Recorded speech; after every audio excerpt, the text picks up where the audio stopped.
Because I am acutely aware of the idea of like a celebrity church and celebrity pastor, and I really struggle with that, and I hate that kind of stuff when that's labeled on you and my other friends. Oh, this is just a season, and I'm going to come out of this darkness, or I'm going to come out of this valley, and there will be clarity again. It was moments like that where I realized, people are really hurting. We get so fixated, and this is sort of what you're talking about a little bit, on what we do, that our identity starts coming from the doing more so than from the being. Where can I go from your spirit? Where can I flee from your presence? If I go up to the heavens, you are there. If I make my bed in the depths, you are there. And that's when I would look at the teacher and be like, E+.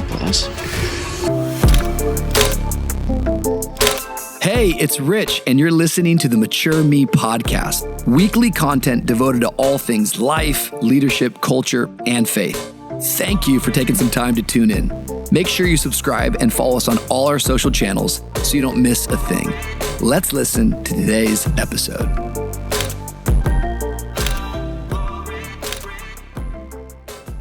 Well, hey, everybody. Welcome back to a brand new episode of the Mature Me podcast. My name is Rich Wilkerson Jr., and I am so happy that you're joining us today. We've got a great episode in store for you. Do us a favor as we get started today. Why don't you go ahead and like, subscribe, share this content. It helps us so much as we are in the brand new year. It's been so fun as we're kind of coming up on the 1 year mark as a podcast. To watch the growth has been really encouraging to all of us. One of the things that we love to give away around here is leadership content. Every Tuesday morning, I put out a free leadership resource. It's called Leadership with Rich. Right there, you see the QR code if you're watching by way of YouTube. If you're listening, that's richwilkersonjr.com. Sign up. It's free every Tuesday morning. Leadership handles to help you on the journey of maturing. That's what this podcast is all about. It's about growing and getting better in all areas of life. I don't just want to step into this new year getting older. I want to get better. And today, I'm excited because I am talking to my best friend on the planet. We had to pull some strings to get him here in the studio, but after 2 first-class flights and a stay at the Ritz-Carlton, none other than Jason Kennedy is in the house. Hello, Rich. I'm so happy that you're here. Hi, buddy. Bro, we can't afford your rider.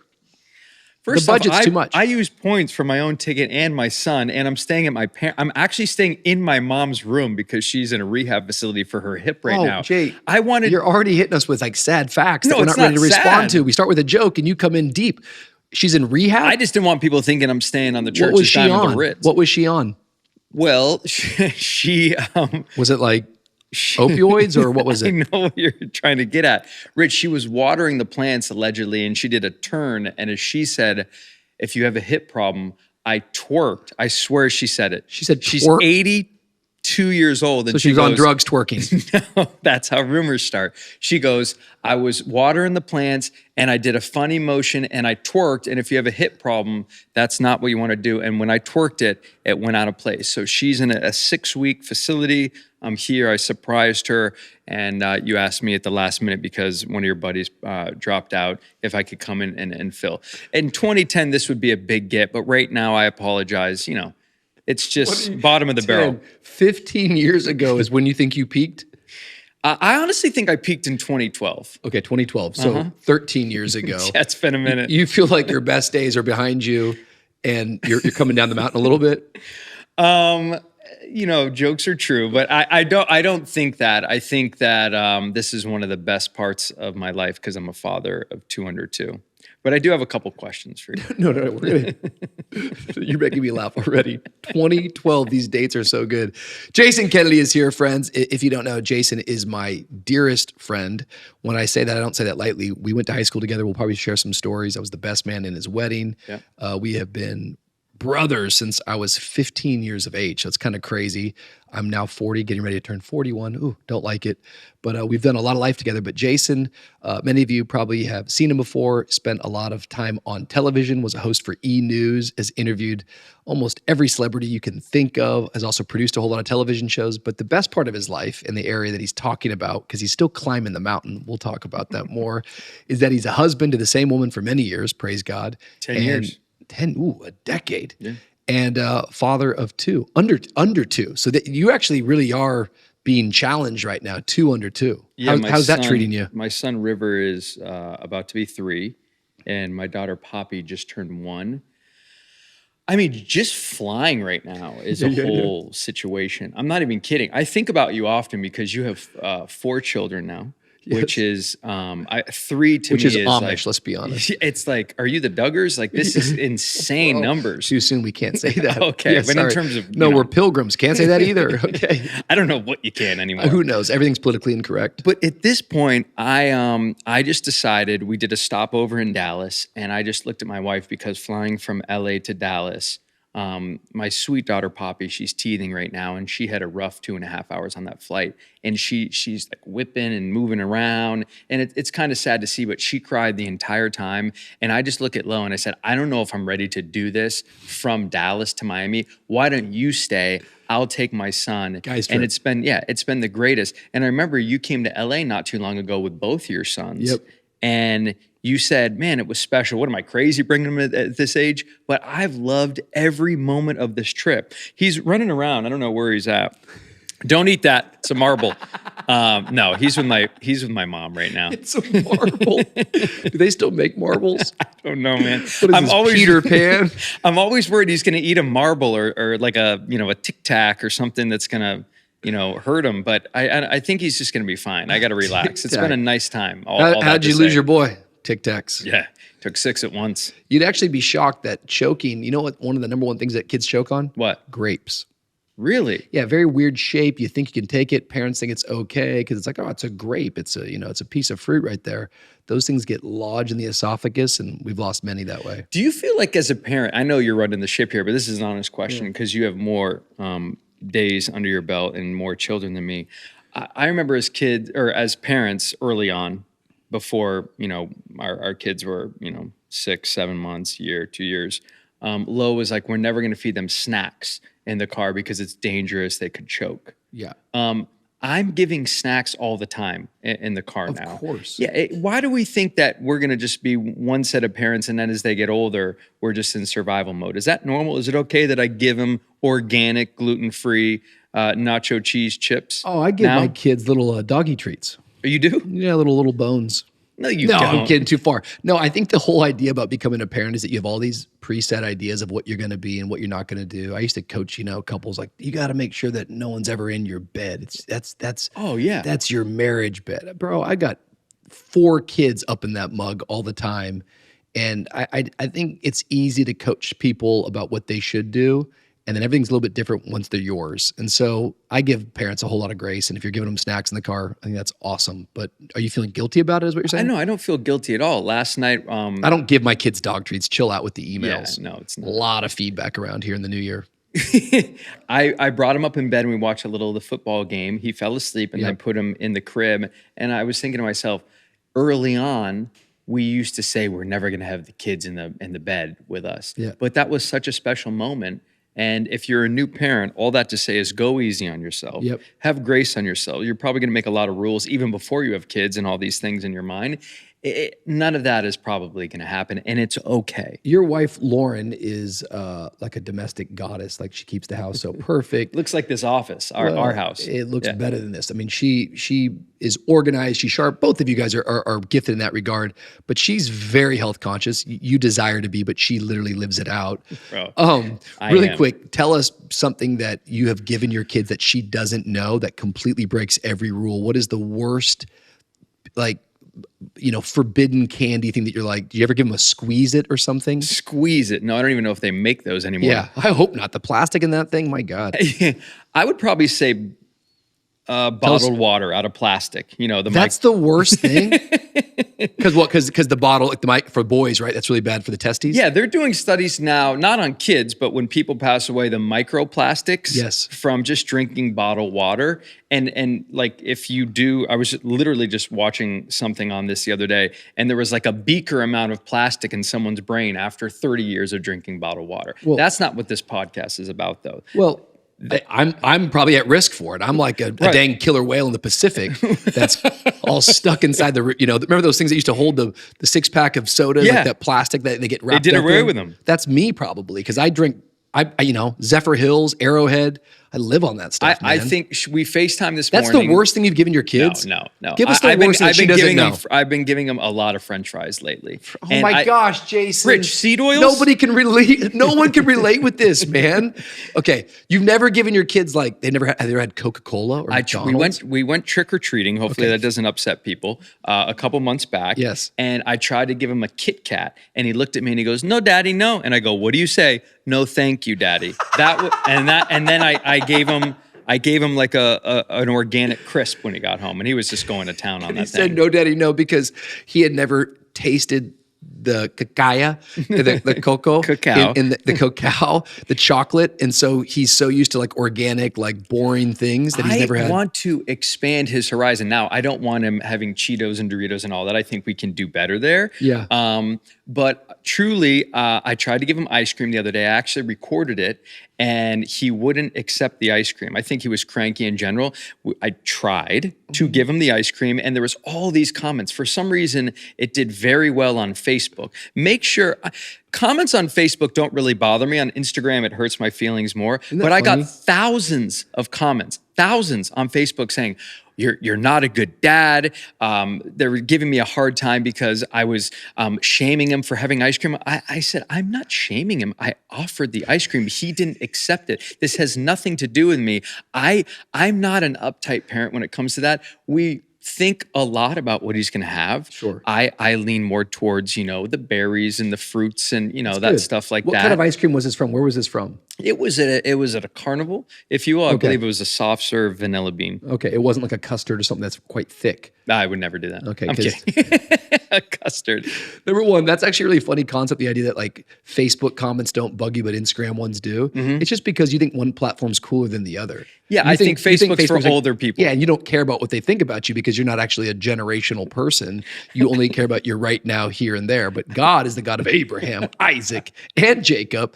And you should recognize that people are people, bro. Don't be what we call an ageist. You know what an ageist is? Heard of it. Well, you know what a racist is, right? Heard of it. It's when you judge someone based upon their race. An ageist is someone who goes, "Oh, you're 70 and above? I don't care what you think." Well, that's why your mom's probably in rehab right now. Thank you guys for watching. Hopefully you felt mature. It's too good. I'm so happy that you're here. I'm so glad that when you're in Miami, you don't get to Miami nearly enough, but we're taking advantage of the time that we do have with you. Man, you've done so many incredible things and you're continuing to do some awesome stuff right now. Maybe we can talk about some of the projects that you're working on. You've produced a whole lot of television shows, but I think most people probably know you from your decade journey at E! News, interviewing people and being on red carpets and working with all sorts of famous, notable names. Take us a little bit back to the origin story because, and maybe we should tell while we're in it, our story of how we first met, but broadcasting and reporting was like almost like a calling for you as a young kid.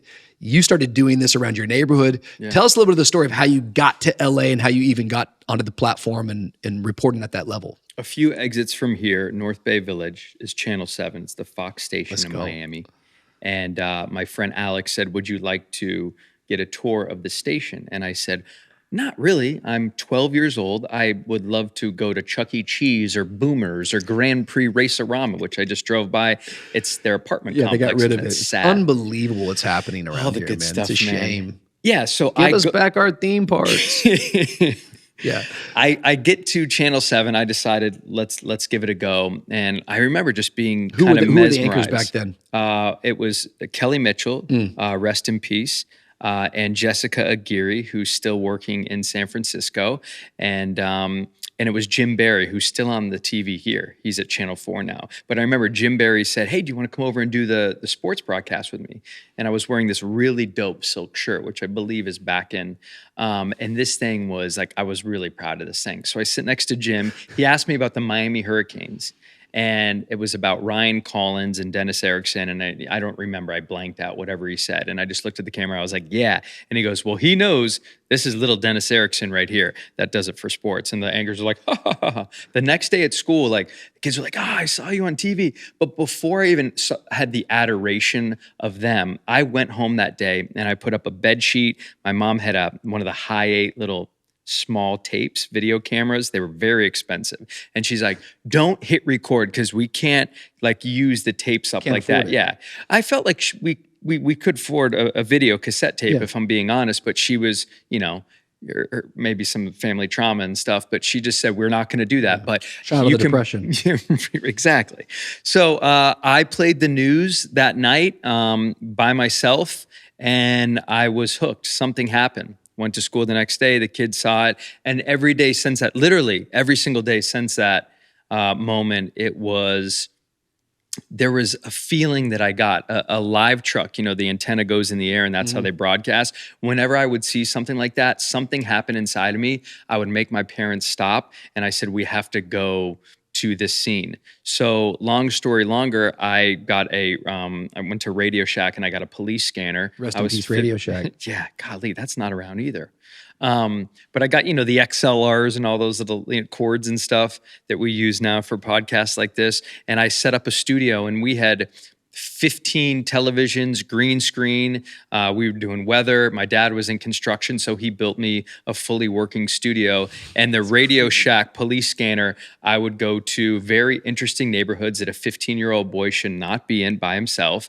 And I would go to murder scenes. I would go to drug scenes, and I would report. And this was pre-YouTube. And I would just go home, and my mom was like, "Where are you?" And I had that big phone. And I'm like, I'll be home in a little bit. I'm just filing a report. And this just took off. It was something that I could never shake. I ended up going to the University of Miami, studied broadcast journalism. And through that, I missed a beat. We didn't have a program where we went to school at Westminster Academy in Fort Lauderdale. But you sometimes would come to the studio because I would work on this local sports show, Sports Talk. And you would just come in and be like, oh, this is crazy. But we went to a party. And it was, they pretended that it was entertainment, like news. Yes. And it was downtown Fort Lauderdale. Rest in peace, downtown Fort Lauderdale. Where's I don't know. It's gone? I don't know. We're missing Marina. Fort Lauderdale's no longer. I leave for 3 years. Tarpon Bend's no longer there. Unbelievable. Sorry. Yeah.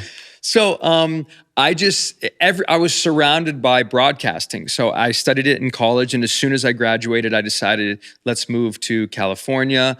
And I worked at Diesel at the Beverly Center folding jeans. And I had a very tough boss. Rest in peace, Diesel. Diesel, I think, is still a thing, Rich. Okay, I'm sorry. So many rumors right now on this podcast. Just killing everything. Sorry. And then I got a call from and I said, okay, let's give it a shot.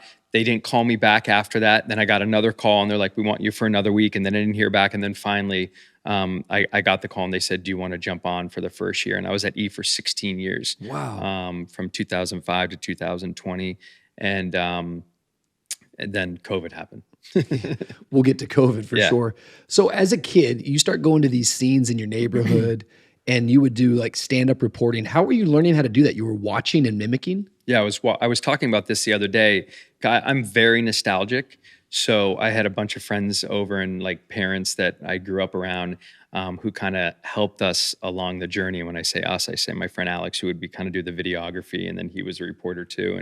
And I would get to the scene and I would watch the Brian Andrews and the Rob Hanrahans and the Rick Sanchez's and, all these people. And I was enamored. And I would watch how they would interview people. Like when Gianni Versace died, my mom drove me to South Beach. I was there within an hour. There was still blood on the spattered blood in front of the Versace mansion. And Alex Pinellas was the mayor of Miami. He was the big get. He went straight to me because CNN and all those, it was like a media mob scene, but he saw this little kid with a mic and I got the exclusive and I sold the footage to CNN for $50 because I had already just watched. Like, okay, I knew that he's not going to probably go over and be part of the media scrum, if you will.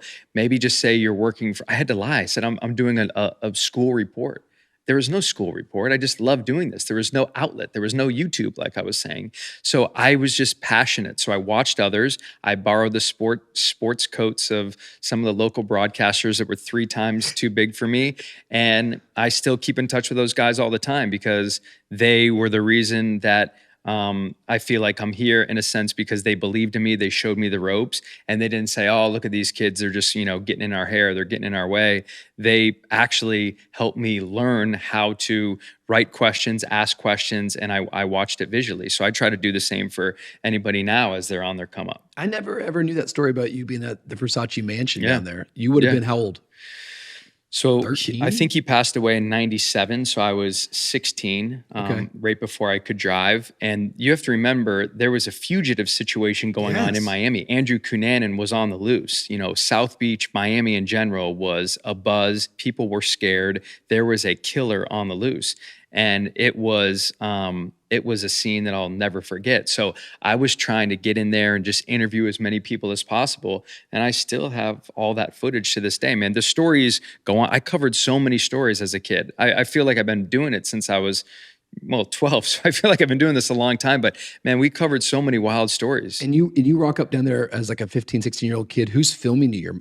Alex was filming me. We would switch. Are you on camera today? Or are you on, behind the scenes? So good. So he eventually became a reporter at Channel 7 in Miami and has continued to do so. And it all paid off. But I think having that passion in my heart when I was younger, it really helped me because I felt like I was so ahead of other kids in college because I've been doing it on my own. So that's why when anybody says, how do I get in the business? I want to be a communicator. I want to be a broadcaster.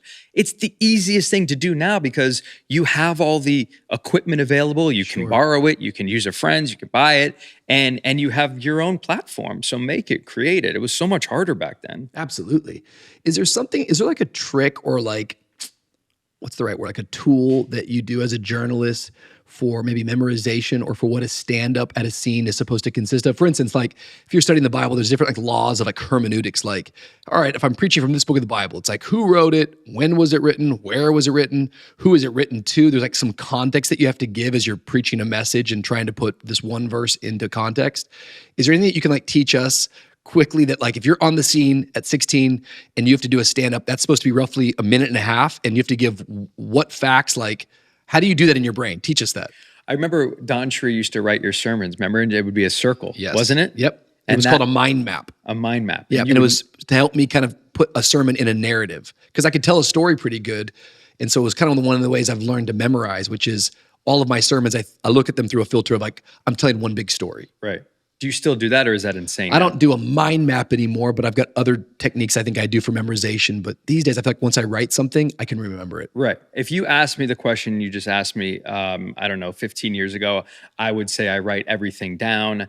I'm really crazy about just repeating it over and over. And that created some trouble. I started working for the Today Show right when I peaked in 2012. And We're going to talk about the peak. And one of my heroes was throwing, to me, that's like a toss, in the business. And I just heard a voice in my head saying, you don't have anything to say right now, buddy. And I had been practicing since the night before on delivering something pretty basic. I think Lindsay Lohan had gotten in trouble at a nightclub and I was getting ready to say, thanks so much. It happened here behind me. It was a pretty basic thing, but I was so caught up in memorizing what I was going to say that as soon as if I forgot one word, I was done. The train was off the tracks. So I realized I never want to blank out on live TV before. That's when I also learned it's okay to like do a fake sneeze or a cough. And that's what I did. I was like, Matt, here on the scene and just fake coughed. And that I did it 3 or 4 times on the air. And it gave me a second to gather myself. Because what are you going to do? Just be like this? Yeah, like that was my biggest fear. That's like, as a communicator, when you have nothing to say, how do you recover? And I was always afraid that I wasn't going to recover well. So to answer your question, I used to write everything down. Okay. But now I think the great advice would be trust your brain. Don't over-prepare because over-preparation killed me. I felt like I knew it, but I didn't trust myself that I knew it. So if you've done your research, that's all you can do. The night before, the day of, the week before, depending how big it is, have you done the research? Yeah, absolutely. So go in there with confidence and it will come to you. Your mind's going to work. Recently, I was preaching a message and I wanted to reference this scripture. And when I went over to my iPad to get the scripture, my iPad had like... malfunction? Yeah, malfunctioned. And so, but I was like in a cadence, in a flow. And so when I came over, I kept trying to use all my fillers. Okay, I don't know what those things would look like, you know. Someone say, thank God, whatever you do as a preacher. But I couldn't get the sermon back up. And it was awkward. In my mind, it felt like it was 7 minutes. It was probably about a 48-second delay, but I literally had to say, hey, just give me a moment here. I'm just trying to find this verse. And then I'm swiping through the wrong sermon. And it's such a weird. You still think about it? Well, I feel I can, as you're describing that moment of coughing on the air, I can go right back. This was just honestly maybe a month or two ago. Yeah, I mean, I haven't forgotten it. It's a weird feeling. Yeah, you pivot so well now. You can just bring up something and be like, I can't get this locked on. My kids changed the password. You throw in some little line like that is relatable to the audience. You're a king at that. And stuff. I think preaching a sermon to a group of people that love you is a lot different than going live on the Today Show for a 48-second spot where you can't really, not have something to say. Maybe. I don't know. All those years being in LA, let's talk a little bit about it in terms of doing that job and, in the public eye, working every day with all sorts of different celebrities and interviewing people. What are some of right away when you go in your mind, what are some of your most favorite moments working at E? I think one of the biggest moments for me was covering the death of Michael Jackson. We were on the air for 48 hours. And it was, I just remember key moments. Michael Jackson passing away, Robin Williams passing away, Anna Nicole Smith passing away. There's so many moments. Like even as I landed in Fort Lauderdale a few days ago, we drove over the Hard Rock and I was like, Anna Nicole Smith, that was a month of my life. I remember I was in the shower, my phone was going nuts. They're like, get on a plane, go to Fort Lauderdale, you'll be there 3 days. I was home for a month and a half and had to go to the Bahamas because there was a custody battle where they were going to bury her body. And that was my life for so many years. It was get on a plane, do this. My dream was to be the anchor of E! News. I thought I was going to get it one day. They ended up giving it to someone else. I remember that day I was brushing my teeth and I was practicing saying thank you to the executives, but they gave it to someone else. Who'd they give it to? Terrence Jenkins, who I love. Wow. Just moved to Miami. He needs to start coming. I thought they gave it to Ryan Seacrest. Well, Ryan had it. Ryan left. I was always kind of filling in for Ryan while he would do American Idol and stuff, but they gave it to Terrence. And I remember that was really hard for me. And I learned a great lesson about timing because that's when I started, my dream was always going to the Today Show. I would stand outside of 30 Rockefeller Center with my family all the time and say, I'd love to be behind the glass one day. And I started doing that. And if I didn't lose out on that E! News anchor gig to Terrence, the Today Show wouldn't say, hey, why don't you come contribute? And that was like 10 years of going on Hoda and Kathy Lee and, working with some of the greats in the business there. And I still contribute here and there to the Today Show. And I just learned about God shutting doors, opening doors. And there was a whole lot of that. It's an insane business of someone tells you to go do something, you have to do that. Someone tells you to go to, the Playboy Mansion and you don't feel like it's the right thing to do. Well, early on you say no, then you get fired. I felt like there was kind of a battle sometimes of the things that I was doing. I don't like the gossipy stuff. I don't feel like this is adding value to anybody's life. But when you think about the heyday of entertainment news, it really was from 2008 to 2012. The Britney Spears, the Paris Hiltons, the Lindsay Lohans, and they were all getting in trouble. Why? Because they were all going through serious struggles and challenges. We've since learned Paris Hilton has done a documentary about the camp that her parents sent her away to and some of the trauma she experienced. We still see to this day the things that Britney Spears went through. Back then, it finally started hitting me as I got a little older. Man, like these are human beings that we're talking about. This is not just a news story. So I started to separate a little bit from the guy that would do anything to get the scoop. And I started to realize, how do I personalize the people that I'm interviewing or at least talking about? And I think from that developed some really great relationships. And this business is really all about relationships. And the interviews that I'm still doing to this day for the shows that I'm working on, it's about that trust. And I think the greatest compliment is people saying, man, I loved our time together. I really trust that anything that I tell you is going to be used properly. I want to keep doing interviews, with you. And that kind of became my MO. So I have those big flashing moments of like this person passing away or this big event, but ultimately that kind of subsided and it turned into, I don't want to just be any other TV host or any other reporter. I actually want to make an impact on the lives of people that I'm interviewing. I imagine that you must have faced some sort of a tension with your job. And I don't know if we've ever talked about this all the way, but you start working there and kind of the way that you're describing it, I'll do whatever it takes to get an interview. I'll go work and go on the grind. And I am, interviewing the talent.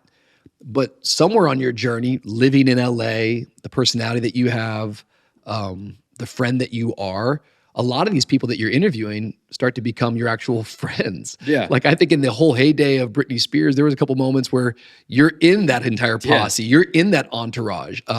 We go through other names of people that they're not just someone you're kind of playing a part on a red carpet interviewing them, but in reality, you're playing pickleball or basketball or going to the gym with them.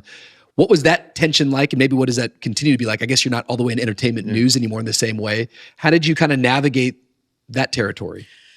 I remember, I've never even said this story publicly, but I'll leave her name out of it. But I just remember being in a situation. We had someone, we were going to like a birthday party, and someone who was being followed by the paparazzi was in my back seat. And I just remember this girl, she was like crying like crazy. And I said, what's the problem? She's like, no one sent me a birthday card. No one called me today. It's my birthday. I feel like really lonely. I'm not with my family. I don't have my kids.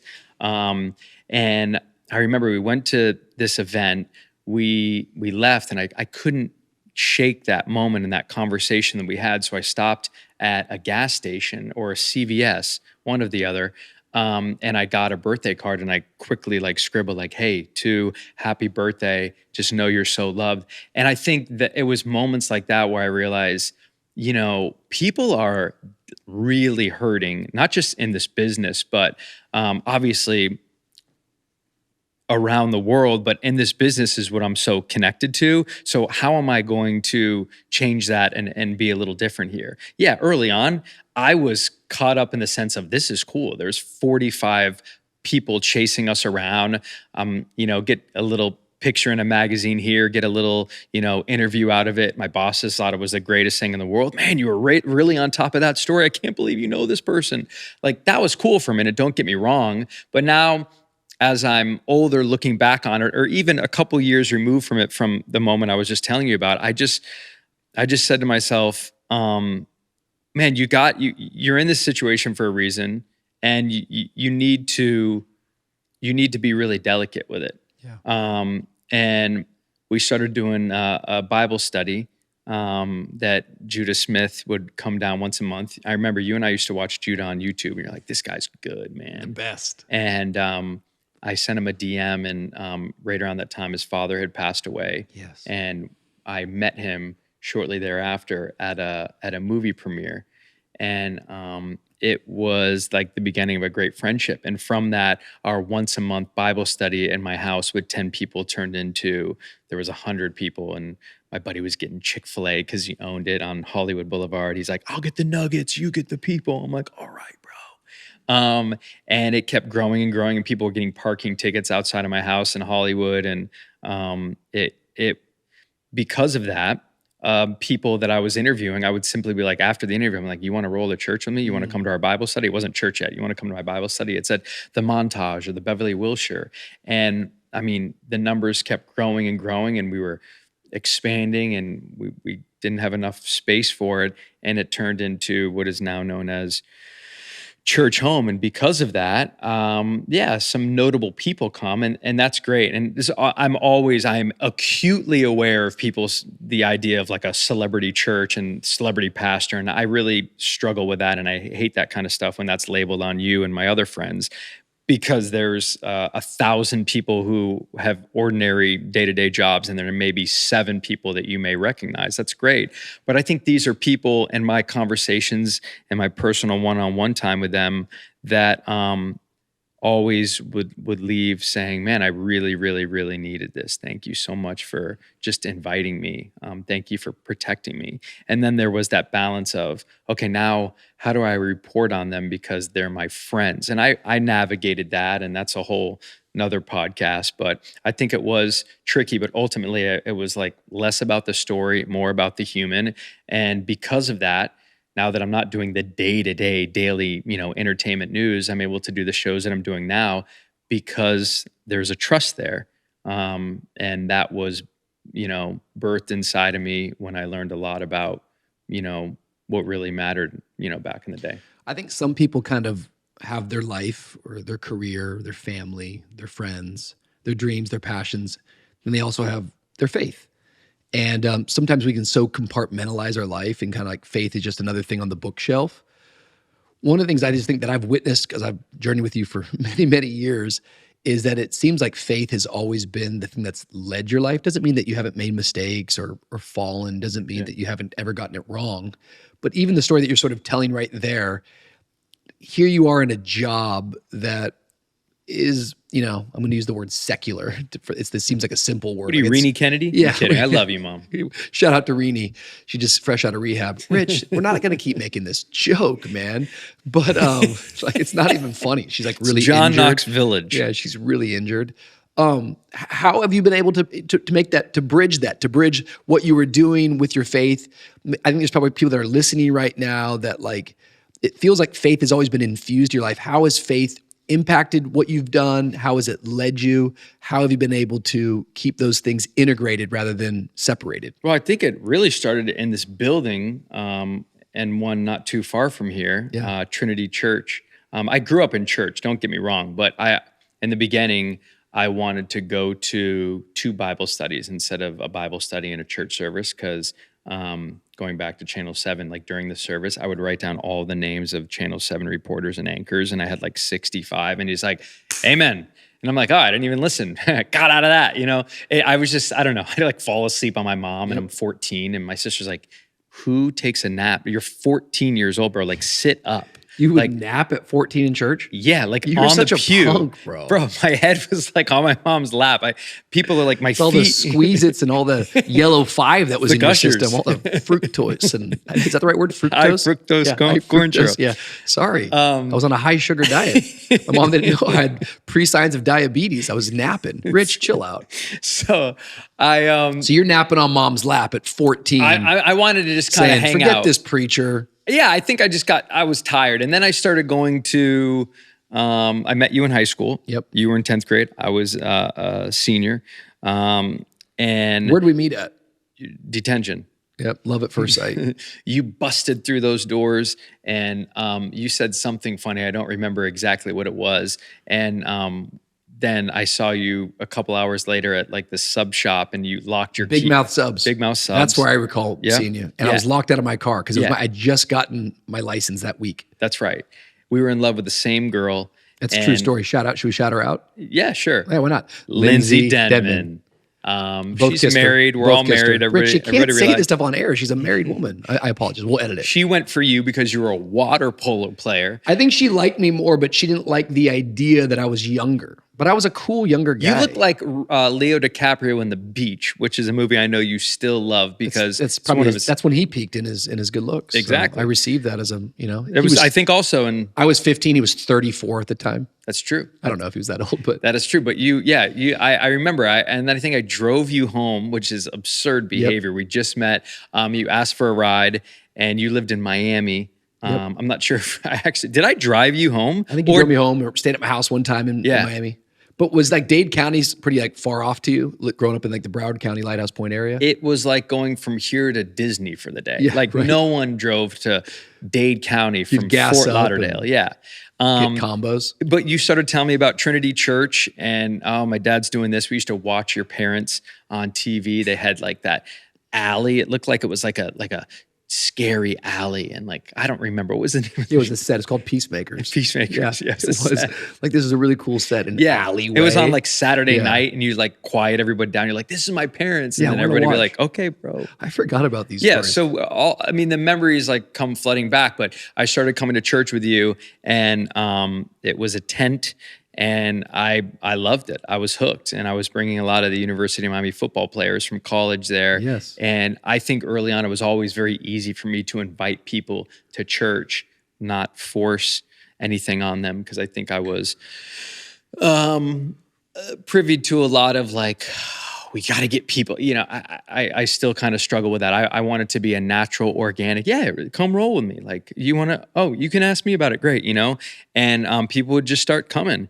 And by the time I got to LA, obviously I had a decision to make, like, do I still want God to be a big part of my life, or like, now it's not my parents, it's not you. And of course, that was really unbelievably important to me. And I went to about 7 different churches. And then finally you looked at me and you're like, bro, you are part of the problem here. You're a grasshopper. You keep jumping around from the mosaics to the oases to the dream centers. Jason Kennedy went to every church in LA for about 6 months. And not only that, he was a promoter of it. This guy was like working the lines. It's like I could write an article. Yeah. I could write an article of all the churches. It was like I was doing a case study. And when you were in, man. Yeah. You were like, this is the place. And then you'd be out. I'd fill like 3 or 4 rows. Yeah, you were what we would call a church consumer. Yeah. Yes. I don't remember calling you a grasshopper. You're still mad about it? You're definitely a church hopper. Yeah. Like a little bunny. And I didn't even know that was a bad thing. And then that's, when our Bible study started happening and turned You into got its so own angry, church. someone's going to start my own church. You're a classic church splitter. We didn't try They don't to sing the music I want. I know what I'm going to do. I'm going to start my own church. We didn't even mean to start a I church. know It you was a didn't. Bible study, and then it kind of took on a life of its own. But yeah, all that to say is faith became more and more as I got older, a massive part of my life, still is to this day. I feel like depending on when you ask me, every month, every day, every week, it's more of a mature understanding of who God is now, especially that I'm a dad and a husband. And I witnessed miracles with my wife, and I am absolutely moved by who Jesus is. I think the scripture says, train up a child in the way that he should go. When they're old, they won't depart from it. And you had faith-filled parents. I had faith-filled parents. I think they start planting seeds in us that, we might be growing crooked or going to the right, going to the left, but I think that the word of God is true, that we come back to it. And when I even think about our friendship when we were first getting started, like, I don't know, I'd love to get your perspective of what you remember about me, or even what I was saying, and maybe who we've become at this point. We're still growing and maturing. But you were one of like the most interesting people I'd ever met my entire life. Still to this day, like, you were for sure the funniest person I ever met. Super talented, super dynamic. You were able to talk to anybody. But I also remember, like, I know I always loved God and believed in God, but we were doing some wild stuff, you and I, back then. Like, we were not always like drinking wine coolers. That to this day, like, that's not wild compared to what's going on. Like, that's in probably today's true. kids. We weren't. I feel like we were We weren't. if my dabbling son with did fentanyl, but we were certainly, wine coolers, Miller Lights, and I didn't even like dirty them. weed that we got from somebody. I was trying to fit in. I didn't really even enjoy any of that stuff. Yeah. Yeah, I guess wild's relative, but we were. You kept saying the same thing to me over and over, though. You're like, I'm just getting these stories for when I get older and become a preacher. You always said that. You know what that's called? What? That's called the sin of commission. Okay, it's a big word. It means that I knew exactly what I was doing was wrong, but I was somehow justifying it because I'm sick. Lord, forgive me and pray for me. It's called the depravity of man. But do you need a minute? Yeah, sorry. We're gonna take a moment. I said I'm getting stories prepared. You were getting your stories like built up. I was or working on whatever. my testimony. Yeah, exactly. I think That's that was it. awful. And but I think we all knew you were going to be a pastor and stuff, but you were wild in the sense of you always wanted to stay up late. You always wanted to stay at the party way too late. Yep. Like I to this day have always, like, it's been something inside of me, like, it's time to go home. And like, it's just like, it's time to go. And you didn't have that. And I remember driving by in my Yukon. It was black. Yeah, tell this. And I had, it was a custom grill. I don't want to get into the details. But I told you that it was the only one in the state of Florida. And you were like, how is that possible? How do you know? You've asked every person with a Yukon. And I was like, that's what my dad said, Rich. And we would fight about the dumbest stuff. But anyways, I pull up in my Yukon. I roll my windows down. There was a large gathering on the front lawn of my buddy's house. It was a house party. It was a house party. And Robin Wilkerson, your mother, said, get Rich home by 11 o'clock. And I knew your parents meant it. I had a very early curfew. Yeah. Yeah. I think this was probably 10:20. It was going to take a good amount of time to get back from Broward to Miami, as we talked about. They didn't have the, all the fast passes back then. Right. And I just look at you and I said, Rich, you're my responsibility. Get in the car. Here's a 12th grader saying this to a 10th grader. Normally it should be the 10th grader saying this to the 12th grader because it's like my last year and I want to stay in and really enjoy life. And like, I feel like the party came to a screeching halt. They're like, who is this guy? Your guardian? This is bizarre behavior. It was strange. It was very strange behavior. Yeah. But I just felt like I wanted to not upset your parents. I was also terrified of your father. Your mom, not so much. I just felt like we were going to get in trouble, man. And I didn't want that to happen. I don't think that we were bad kids. I think that we were raised right. I think we, dabbled a little bit. We drank a little bit here and there. I just think looking at some of what the kids are dealing with now, sure. And I sound like such an old person. We are getting looking old. at what the kids are dealing with now. The YouTubes and the Googles, on the social media. I just think we didn't have social media. Right. We didn't really have cell phones that you could even really text on. You'd have gone to prison. Okay. And I think it's a whole another ball game right now. But yeah, I wouldn't say that we were crazy. You were there the day that DawnCheré first ever visited Miami. How's that for sound? Sorry. And this is a true story. DawnCheré was 17. I was 18. You must have been in your junior year at UM, or maybe your senior year. Okay. And I was getting ready to graduate from high school. So maybe you're in your sophomore or junior year of UM. And DawnCheré came to visit me. It would have been probably April of 2002. So you could find out when you graduated. Anyways, we went to Wednesday night church, and then we were going back to my house, and you drove up to my house to meet her. And we walked in the house. I'm like, Jason, this is DawnCheré. And are you doing this right now? Yeah, and DawnCheré's there. And the whole night kind of went by, and I think that you and I found ourselves in some kind of like a room together. I'm like, well, what do you think about DawnCheré? Like, she's great, man, but she's hitting on me. You go, I think she likes me. I'm like, bro, she doesn't like you. She flew to see me. You're like, I don't know, man. I'm just telling you. And you were dead serious. What do you recall about that? It was your parents' kitchen. Yes. She was over here. Yep. I was right here, and I said something about, I think the burger that, your dad was cooking. And then she's like, I know. And she looked at me in the eyes, and I felt like there was a quick little moment, maybe a sparkle. And I just immediately, as a good friend, I was like, oh, no, not me, my friend. Okay. And to this day, that's kind of like my rule, man, not me, my friend, But nothing ever happened. Nothing ever happened with you guys? I wanted you two to work out. I walked through so many moments with you in DC, crying on the phone. You guys talked for 3 or 4 hours some nights. Tell the story about when she broke up with me. Yeah. I mean, I don't know if we can share that. Yeah, no, I can just say, yeah. It was like someone died. It was like my mom went to rehab or something. You broke up twice, I believe. Once was in Miami, and then once was in Nashville, Tennessee. And I just remember the one was in Nashville, and you were in half into the tub, half out, but you were laying on the shower curtain, and you were weeping. And I was like, come on. No, dead serious. It was a low moment. This was love of my life. But we all knew you guys were going to get married, and you were going to be okay. Yeah. You were just sometimes, you could be an idiot like we all were, and it just the grace of God. Yeah, totally. I've asked DawnCheré. Is this a lumbar support? I gotta move. I've asked DawnCheré about this moment that you two shared many times. Yeah, you still bring it up all the time. And she would say that there was no moment, and she would say there was no connection, and she would say that she was just being nice to you. And I said, well, okay, I trust you. It could be just a Southern, really sweet thing, and I took it, as it was something more than that. And you're like, where I come from, the 954, you look at a guy like that, you mean something. The 954. It could be on me. I don't want to say that it was anything but that. But look, if DawnCheré says there was nothing there and no sparks, I respect that. That's her side of the story.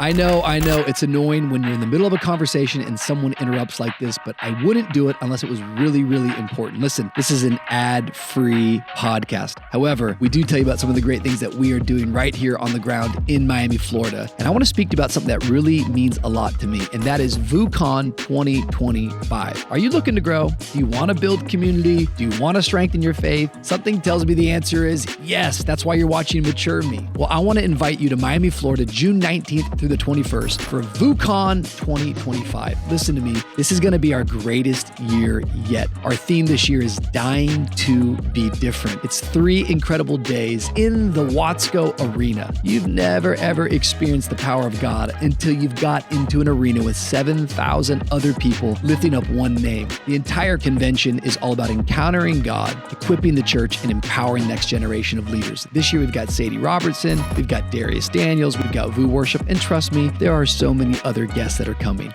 Right now, quickly, go to VooCon.com to get registered, and I will see you in Miami in June. Let's get back to the convo. So you've been married now for 10 years. Yes.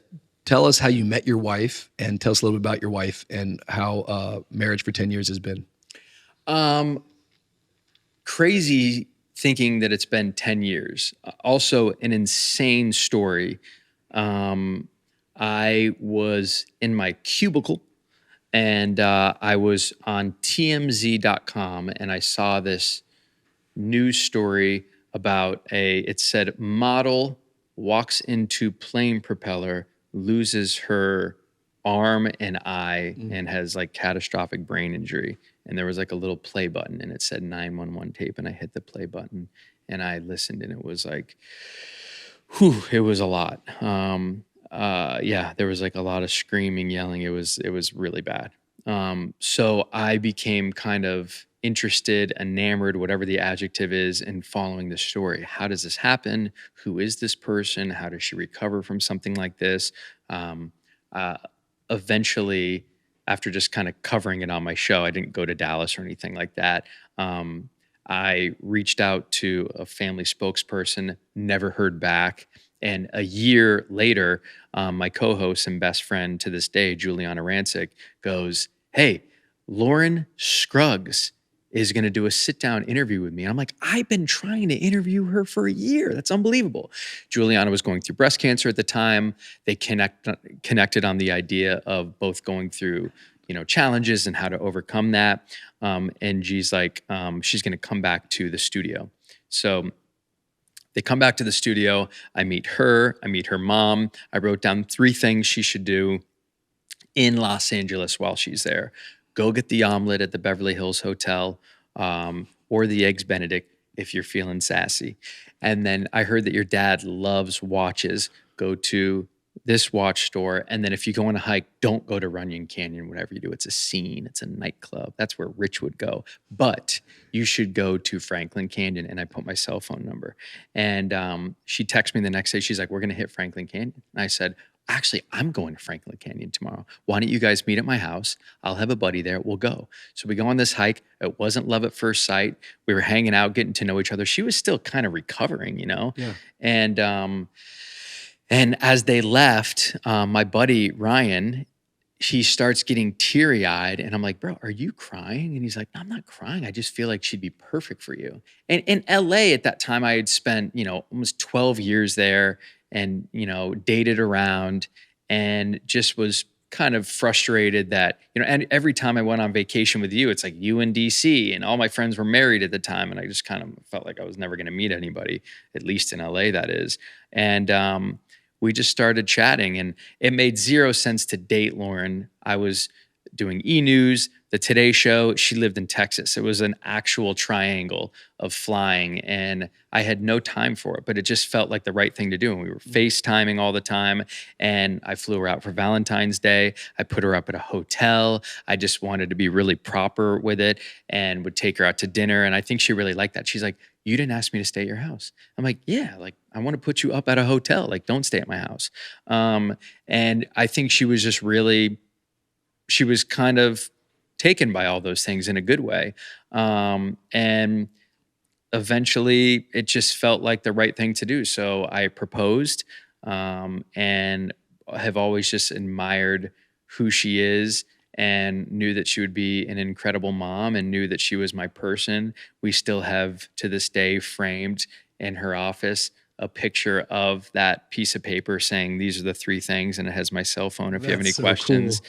And now we have 2 kids, and her whole life changed, obviously. And she never looked back. I mean, health and wellness is her life. We joke around about the gluten-free graham cracker crisps, but she realized that, it's important what you put in your body. It's important your household supplies and products and stuff. And that is the life that she is dedicated to, kind of drilling into others to let people realize that has major impacts on your health because her health was so impacted. Your wife is like honestly such an overcomer. I mean, what she went through, and maybe we can just talk a little bit more about that in terms of a traumatic accident where she loses a limb, her eye. How does something like that, in terms of it impacts a person, a decade later? I guess, I don't know, maybe the accident was 12 years ago. Yeah. How does that still maybe show up in someone's life? How does that end up showing up maybe into your life? Do those things still to this day come up, or it's like, oh, you go through something and it's all over?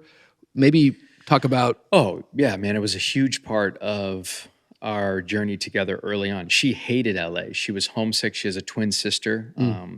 Dallas, Texas is her bloodline. And she really didn't like being there. So I'm this gregarious, outgoing, you and I kind of cut from the same cloth. I want to, go to fun dinners with 15 people. That's a small group, for Lo, Right. that's like a press conference. And she just was tired, felt like I wasn't present, felt like I wasn't there.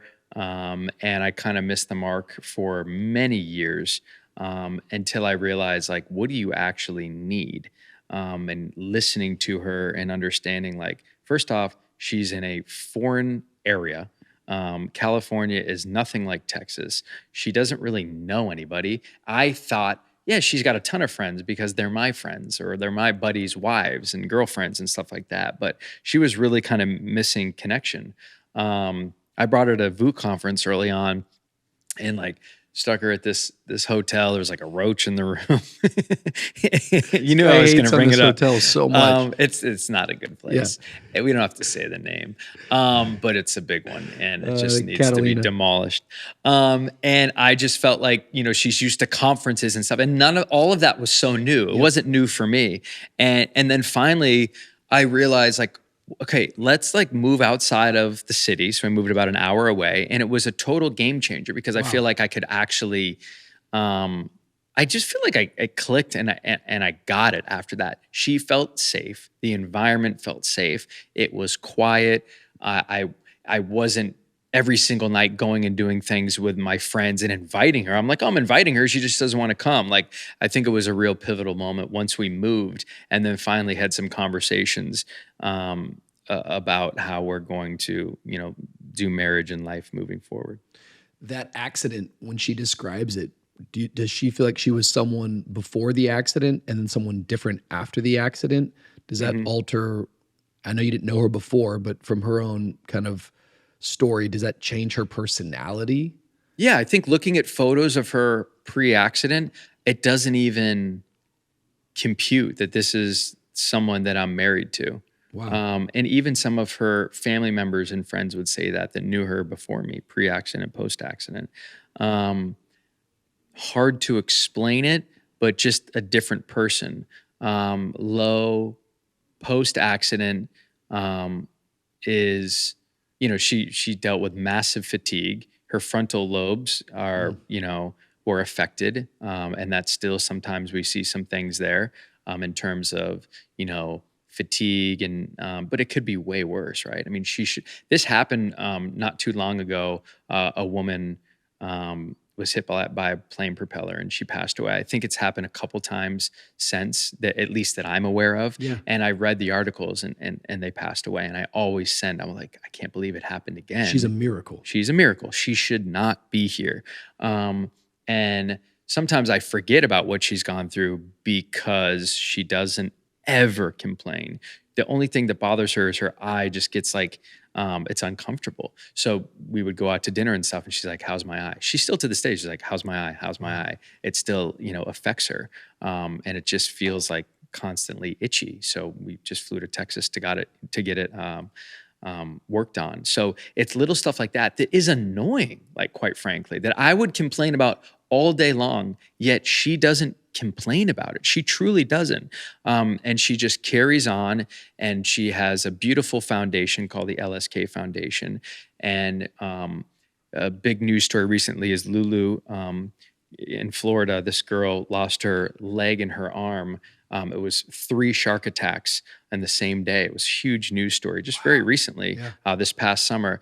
And I come home and like Lowe's on FaceTime with Lulu, and she's like, what can we get you? How can we, her foundation gets arms and prosthetics and stuff because insurance doesn't cover the skin of prosthetics.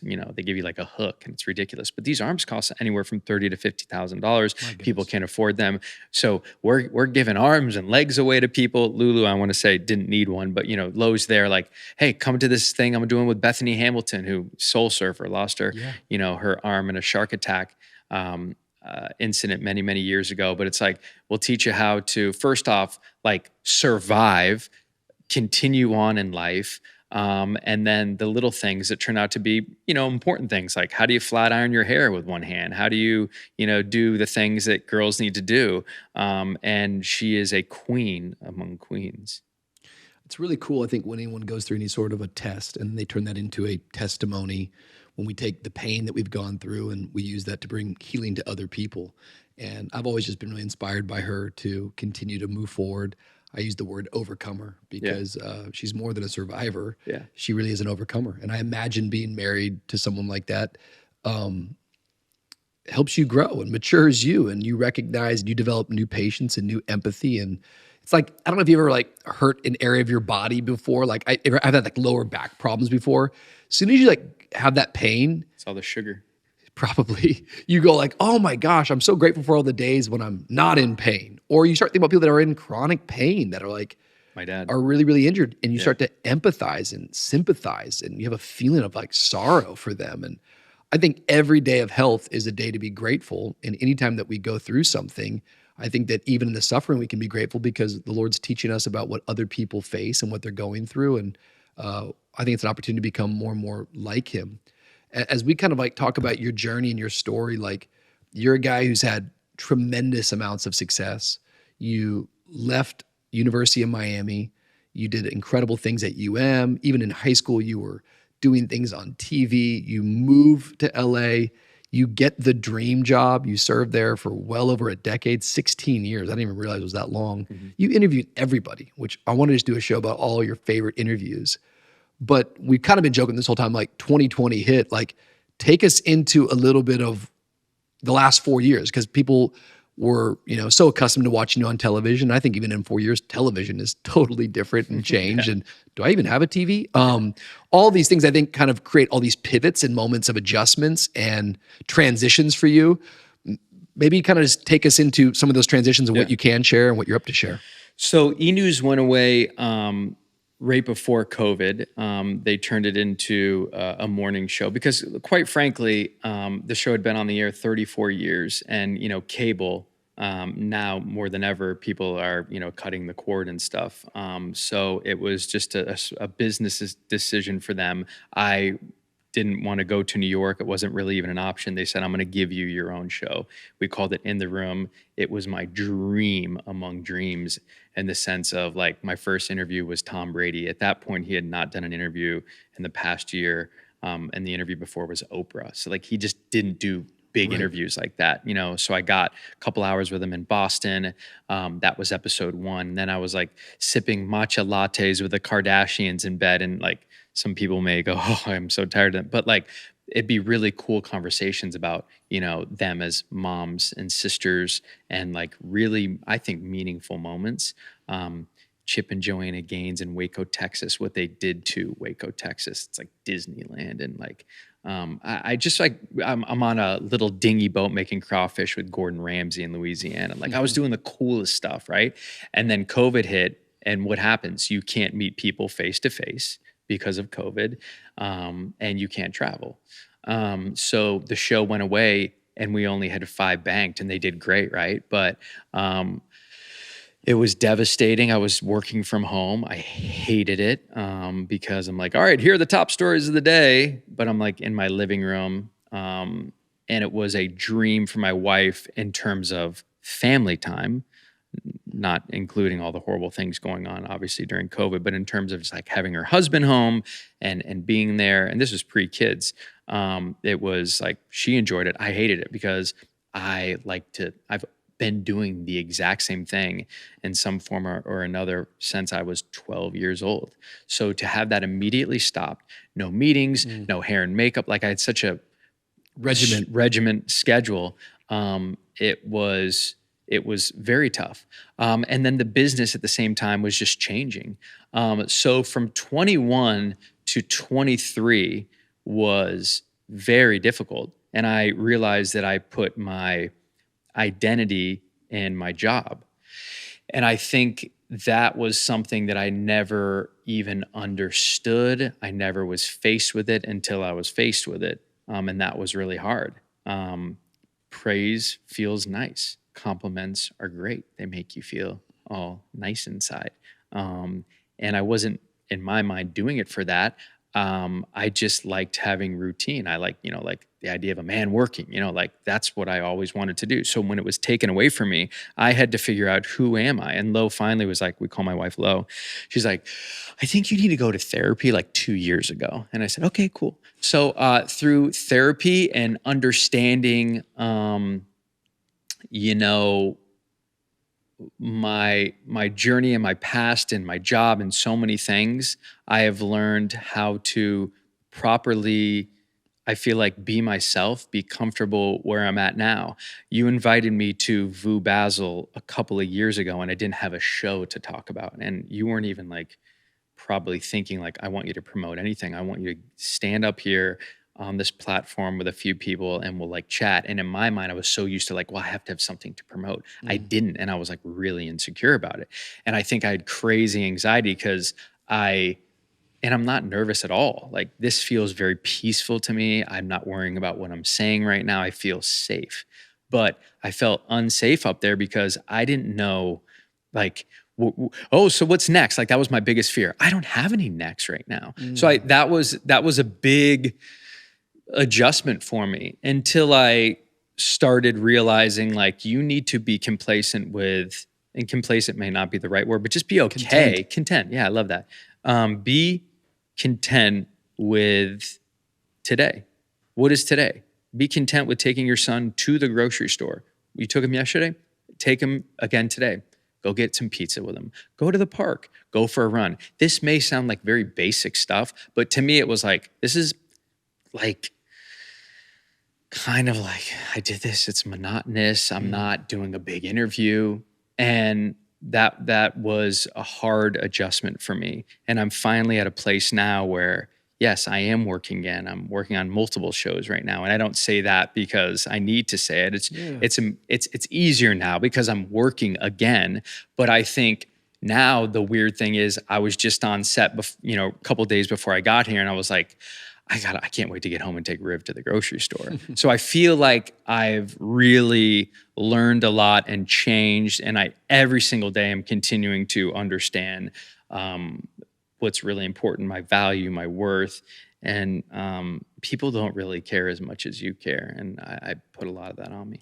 Do you, when you look back at that Basel experience, are you happy with how that went? Because I thought you did such a good job. Was that fulfilling, or you just remember it being a time of anxiety? You feel like you were projecting more than you were like at peace in it? Yeah, I still get nervous when it comes to, I don't feel in control when I'm being interviewed. I feel safe with you, of course, but I like to do the question. I know that feeling. Yeah, like I like to run the show. So I think that's really easy for me. So if I don't know, and you're so good at what you do that you don't really, you guys do a lot of prep. I'm not trying to say that, but like, you're like, oh, we'll be good. Like this interview, like 2 minutes before we came on, you're like, we'll talk about this, and this. I'm like, great.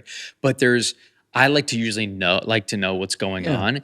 And I didn't know what to expect. And I kind of just felt like, failure's a big word, but I just felt like, the washed up TV host is here, cause he's Rich's best friend. And I think that is just like completely made up, like look at I would look at an athlete who's been like working their whole life and sometimes they have to retire at 34. Well, I'm not even retiring. I'm just like taking a short little break until I like figure out the nature of this business and understand who I am as a father and a husband and stuff like that. So like, just chill out, bro.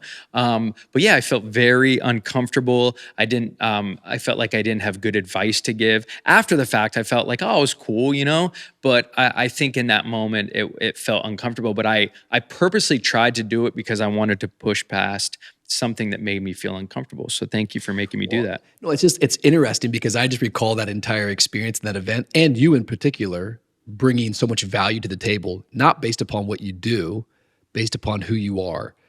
And I think that is a big thing as men, or as anybody for that matter, but men in our 40s, we get so fixated, and this is sort of what you're talking about a little bit, on what we do, that our identity starts coming from the doing more so than from the being.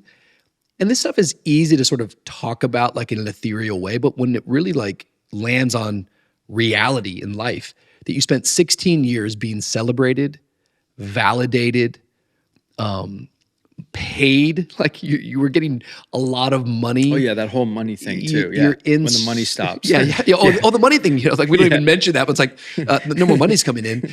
All of these things begin to play with our mindset and our mentality. And I think it really is in so many ways a huge character development, because it's like you're coming out of this fight and so many things just are kind of happening that we're unaware of. Like it's sort of subconsciously, like it's not that you're addicted to positive compliments. You don't even know it's there. It's just a part of your routine in life. And then when it's gone, it's like now you're aware of it. It's like, oh, I didn't know what I had until it's gone a little bit. And I think we've all experienced it. I think you just gave a great example though, like the athlete, a lot of these guys, it's why on the back end, so often a lot of them do implode or do kind of self-destruct. It's because there's so much success early in life that they don't know how to make that next transition. They don't know what it is they're supposed to celebrate. They don't know where to find validation. And all of life is a journey. All of life is peaks and troughs. It's ups and downs. It's like a heart monitor, right? If the heart monitor's not going up and down, you're dead, baby. Yep. And so I think we need to actually kind of be aware of that in terms of, all right, I get 80 years. But then kind of digging into that, it's like, well, what does bring happiness? What does bring just basic joy outside of Jesus and the peace of God? I think it's this word called progress. It's this word of like moving forward. And it can be scary when you're like, I don't know what the next step is.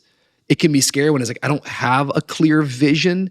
So I sort of think I'm wandering in the dark, or I'm wandering in a valley. It's one thing when I can see a mountaintop and I'm heading that way. But I'm learning that in a lot of these moments, there's a scripture that says, don't grow weary when you're doing good, for at the proper time you'll reap a harvest.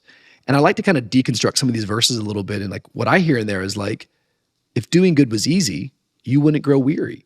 So maybe weariness is not a sign that I'm wandering. Maybe weariness is not a sign that I'm outside of God's will. Maybe weariness is not a sign that I'm failing. Maybe weariness is a sign that I'm doing good. And so I'm trying to reframe and redeem constantly. And a big thing that I'm always trying to work on is like, what is bringing me validation? What do I think success is? Is it what I get paid? Is it what others say about me? What is the story that I'm telling myself? And I think real men who go the distance of growing and becoming, they're constantly doing that work. And rather than criticize or even curse that season, me being able to recognize, oh, this is just a season, and I'm going to come out of this darkness, or I'm going to come out of this valley, and there will be clarity again. The thing that I'm not going to do is I'm not going to stop moving. I'm not going to stop being active. And even as you sort of just stumbled upon the truth a little bit, it's funny, like as you get into a new habit or a new pattern or a new goal or a new win, taking Riv to the grocery store is now a win. I'm integrating that into my life. Now when that's removed, it's like, wait a minute, I got to get back to taking him to the grocery store a little bit. That's great. I think you're just saying good stuff. I just think it's deep, deep work, and I appreciate you even being honest. I suppose my question, and maybe you don't have a great clear answer right now, but like going back to that 18-year-old, 20-year-old leaving Miami going, this is my definition of success. Sitting here now today in your 40s, having peaks, having lows.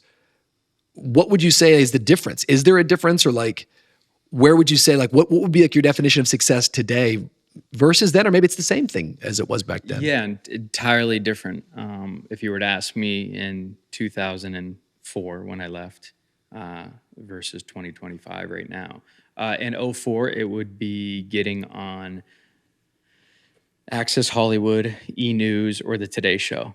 Well, I did all three. Those, and I don't say that, I say that like unbelievably humbly, like, holy cow, I got to do all three. And I still get to do two of those shows right now, you know, in a contributing role, which gives me like my fix because I still love it and I love interviewing people. And I think it was just to be the biggest host out there. You know, you think of like Ryan Seacrest or someone like that. I worked with Ryan for 10 years, you know. I got to do so many incredible things. Okay, great. But then eventually what? Like, I want to do a national show. Well, I got to do one. It didn't last long. It's called Dance Machine on ABC. But it was really amazing experience and I'll never forget it. But I got to do things that literal dreams, and I had to start rethinking what my dreams were. And that's like, what a position to be in. So many people are like, oh, I dream of doing this. And you don't even get a chance to do it. But I got to do those things. So I achieved my dreams, but then my dreams started shifting to like, maybe my dream is just to be happy when I'm not doing what I thought I was dreaming of. Man, did I just come up with that? Put that on a bumper sticker. No, that I don't think I've ever said that like that. It's powerful. So what does that look like? And I think now more than ever, I am understanding what that is. And I am probably in the most clear and freeing moment that I've been in a long time of like just relaxing. I feel like I'm in the pocket right now with it. I feel like I'm in a good place with my wife, my family, my kids. I'm making the shows now that I want to make. The business is changing. I'm selling shows in a different way. I'm hustling like crazy to like do stuff that I didn't even think. Maybe like at one point you would hire an assistant to do, but I'm like, yeah, I think you guys would be a great fit for this TV show. I think if we, you know, get your brand and we can, you know, integrate it here during the commercials. I'm like, I don't work in marketing, but I'm doing it because it's kind of a hustle. Like when I didn't work for 2 years, I didn't have my real estate license, but I was selling properties, you know, by bringing people to these homes up in Idaho. And I sold 14 because I needed to make money. And that turned out to be something like really great too. And I'm like, I'm just willing to pivot. So like, it was all about like success and getting these shows. And then it was like, okay, how do you survive? And how do you make money for your family? And then how are your dreams just making you stable and happy, and I'm in the stable and happy space right now. I'm not thinking about my next big network gig. I know the perfect balance of working and feeling satisfied in the sense of, you know, using the gift that God gave me, and then being very present for my family and for my friends. And it's a good place to be. I like that quote. Life is what happens to us while we're busy making other plans. Yeah. And the way that you sort of said that is going, I want to just be content while I'm waiting, you know, content while I'm on to the next thing. Jesus spent 30 years on the earth before he stepped into his God-given purpose. Only lived 33 years. But for the first 30, he was not, you know, the teacher. He was a carpenter, which always kind of makes me go, wow, if like my Lord and Savior spent the majority of his life waiting, I think there's going to be something about all of our lives that's going to have this component of waiting, that what I'm doing right now, while it might not be the thing that I envisioned entirely, and maybe I still hold a dream. I think dreams and visions are beautiful. I think that's how God speaks to us. I think every man that's listening, you need a hill to conquer. You need, I don't think that's bad. I think there's, you know, ambition and selfish ambition. I think God gives us dreams, and I need to go to work and I need something to sweat over and something to cry about and something to fight for. Like all of that is like, I think so, especially for men. Like I want to keep saying that. Like I think we're supposed to be busy at work, but this word of contentment, which is at peace and trust and finding happiness in the monotony, finding happiness in the waiting. If Jesus had to wait the majority of his life, why would I not think that I'm going to have to wait from time to time? Yeah. And I think everyone has to wait. The question is, are you going to be patient? Because patience is not just about waiting. Patience is how you wait. And the way that you just said it is, I want to be happy while I'm waiting. And so do I. So do I. I've got dreams in my heart and things that I want to continue to see. I think we're probably a little fatigued as we're at the halfway mark of life. And we've had some high highs. And I think the last few years we've had some low lows. And that's from personal things to private things to relational things. Like we've lived some life. You're here visiting your parents who both have had health issues this past year. My dad had a serious health issue. My grandmother just recently passed. Like we're at that halfway mark. It's totally okay to like exhale and breathe. Yeah.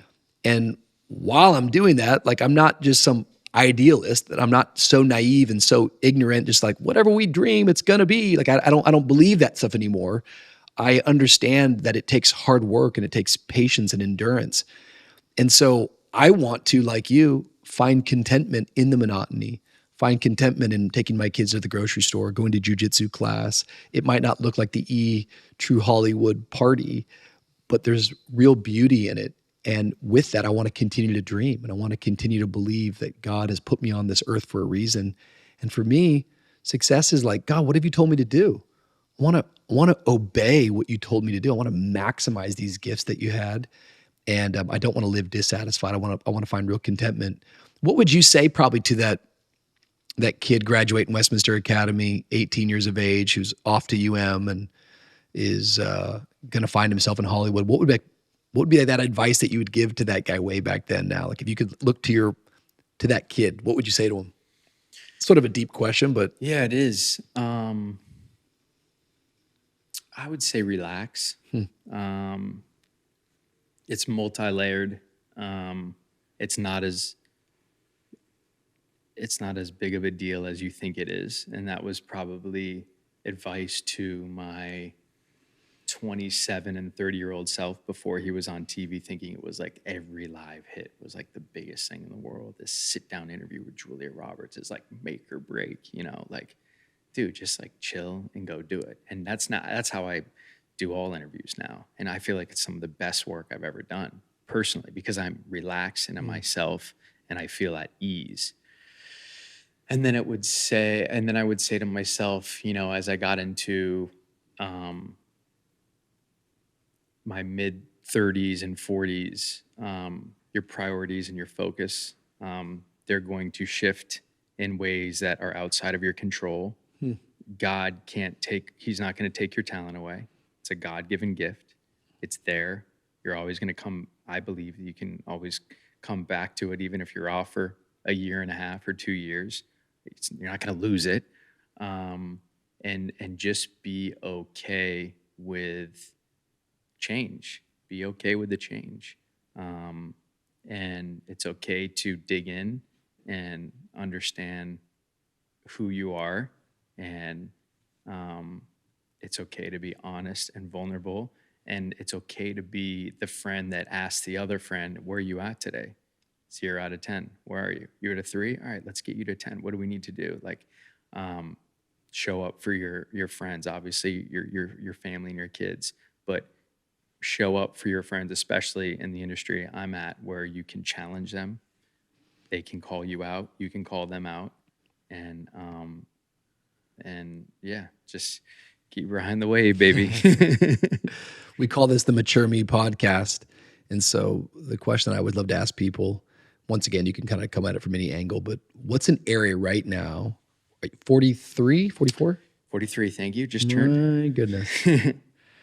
43, what's an area right now that you need to mature in? So you could take that from the angle of, yeah, what are you immature in? But what's an area I want to grow this year in this? I want make this a focus as we're in this new year? Yeah, I think we touched on it a little bit, but I want to be more patient as a father and patient with myself. Whether it's even like, why can't a 2.5 hour plane ride where your baby's crying? Why do you get so worked up where your back is sweating in ways that it's never sweated before? Like, it's not the end of the world. Like, immediately my brain will just be like, this is a disaster, or I missed out on this gig, or I haven't been, big on my workout routine. Like, it's always like, oh man, or this is so, it's just like, I want to be okay with, if it's not like my monotonous cycle of life that I'm used to,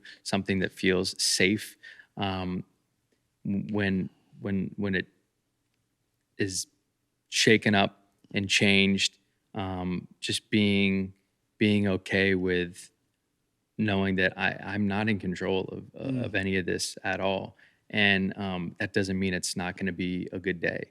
That doesn't mean that it's a wasted day. So maturity and just kind of changing my mindset mixed in with patience is kind of where I'm at right now. I think maturity is most seen in transition, in change. That's like when we need it to kick in, like that I am mature, that I can't control what's happening to me. I can control how I respond to what's happening to me. There's this story in, I think it's Matthew 14, where Jesus walks on water. And as he walks on the water, the disciples think it's a ghost, which is already kind of makes me laugh, because like there's nothing worse than being in a storm other than having a ghost in your storm. And they're freaking out and they're panicking. And Jesus, he comes up to him and he says, "Take courage. It is I. Don't be afraid." And I've preached it so many times, but even as you're speaking right now, it just resonates to me, because he doesn't say take control, which is sort of what we all try to do, want to do, attempt to do. If I could just control this moment, if I could control this season, if I could control my wife, my kids, my job, my career, my boss. But you can't control them. We have a hard time controlling ourselves. What we do get to do is we get to take courage. And courage to me is not the denial that something scary is happening or something unsafe is taking place around me. Courage is the ability to face it and to keep moving forward through it. Mm-hmm. And the very fact that he says take courage makes me believe, he doesn't say have courage. He doesn't say want courage. He says take it, which it tells me that it's up for grabs. It's within reach. It's something that I'm gonna have to do by faith, that I need to proactively take hold of it. And I think in this season and this stage of life, whatever stage I'm in here, 4 kids, and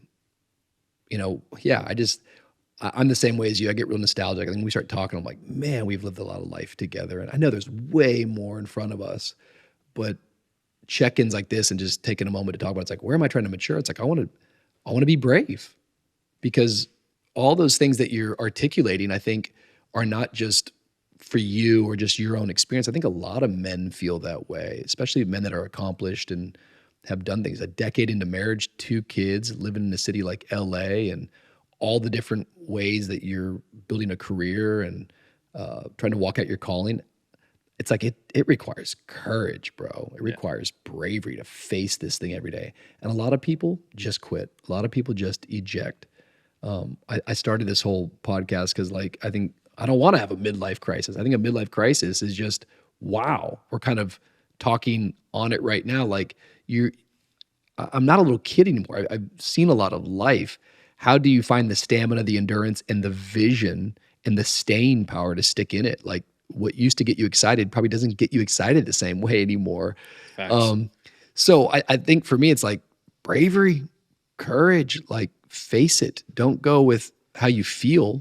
Go with what you believe. Don't wait for the feeling to come. The feeling might not ever come. Don't feel your way into the action. Act your way into the feeling. Does any of that resonate with you? Absolutely. As you're saying it, I'm taking it in. So it's almost like mental notes. To be honest, I'm like, okay, how can I apply this here? So I don't have anything brilliant to retort with right now. You're like, you start talking, and I'm like, yeah, I could just apply it to there and here. I'm like, I don't have anything.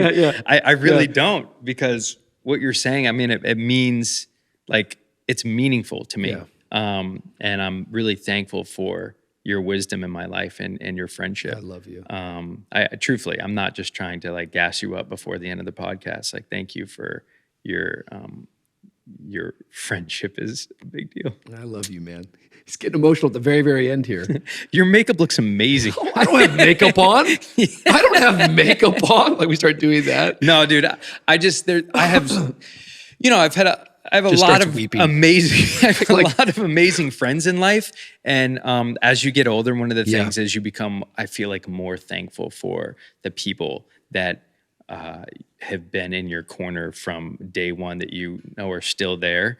And I was thinking about that on the flight over here. I'm like, oh man, sometimes I wish I could just spend more time with Rich, and being around Rich more is just like such a encouraging thing for me. So I just wish I could see you more, and I'm really thankful for any of the moments that we get to spend together. I'm And really proud of you.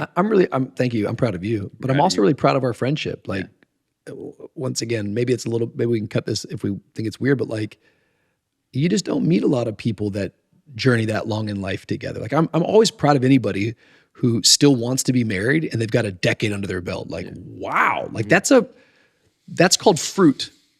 That's like someone I want to listen to that person. Like, they've actually, like, you want to be taken seriously in life, be consistent.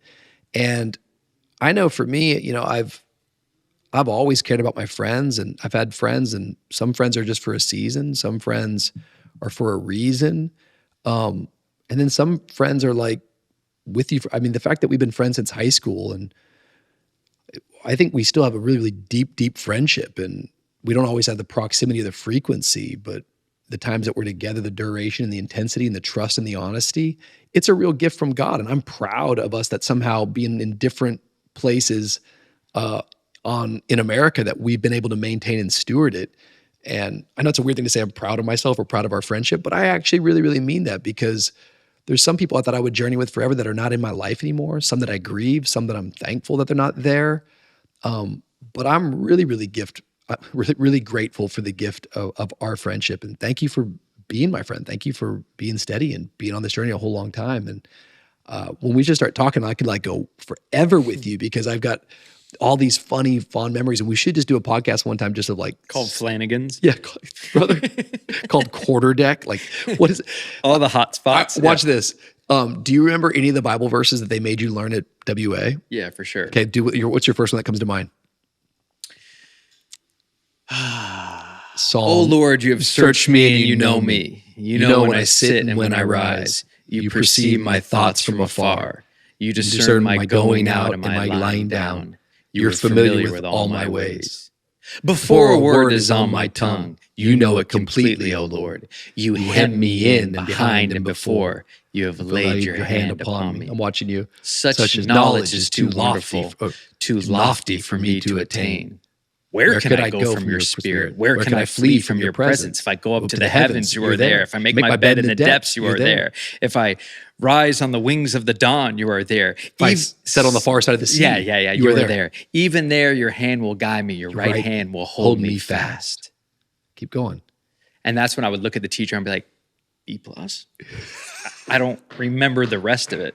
Like, that seems like a lot of words. You are fearfully and wonderfully made. Your works All are the wonderful. days ordained for me were written in your book. Isn't that crazy that to get grades, we had to memorize verses? Aren't you thankful though? Yeah, no, I love that verse. Yeah. But They sometimes beat me. No, they didn't. Sorry. We start telling sometimes like it's just like a lot of words to remember. Yeah. And if some people were just weren't good at memory, Totally. and I'd feel bad. I don't want to say, Yeah. I had a buddy who would get so scared because he could his memory was a little shot, and he couldn't remember the in words. Spanish too. They started making us do Bible verses in Spanish. And Yeah. I couldn't do it. And so I cheated one time and lied that I cheated. Shout out to Mr. Proco. Rest in peace. I lied to him. You lied to him? What'd you lie to him about? Oh, I failed the test anyways, but I had put the Bible verse on my wrist in Spanish, and I had lifted up my shirt, and Miss Cork, rest in peace. So many passing. Yeah, they've all passed. Teachers passing. She saw me, and then I ended up lying. No, I didn't cheat. I was like, I'm not going to go down for cheating when I failed the test already. You can't get Who an cheats F and fails? literally for putting a Bible verse. Like the day It that was my in Spanish. I was supposed to know it, memorize I know, in but Spanish. the fact is, if my son's putting a Bible verse, You're thrilled. on his, I'm thrilled. You're thrilled, He's yeah. not out, doing crazy stuff. He's not. I told out at a them that I was party. putting a stencil down and I was going to get a henna just to see if I really liked it or not. henna. Remember henna tattoos? Of course I do. Yeah, you I loved got those 3 on my things. shoulder. Don't leave me, girl. Shout out to Blackstreet. Stay with me tonight. Don't leave me, girl. Please stay with me too. No, baby, no, baby, no, baby. You've got your problems, baby. Are they still rolling? And I've got If anybody's mine. been listening for an hour 20, besides my mom, I love you. Jason, I love you so much. Guys, this is the Mature Me podcast. Give Jason a follow on all the social media things. Write any negative comment you want on Facebook. He doesn't care. But if you come at him in the comments on Instagram, we will kill you. If you're under 50, If you're under 50, You he can hurt my is an feelings. ageist, is what we've discovered today. But we love you guys. Jason, thank you for being here. There's always more content coming to you on Tuesdays right here on the Mature Me podcast. Go ahead and spread the word. Share this if you enjoyed it. We love you guys.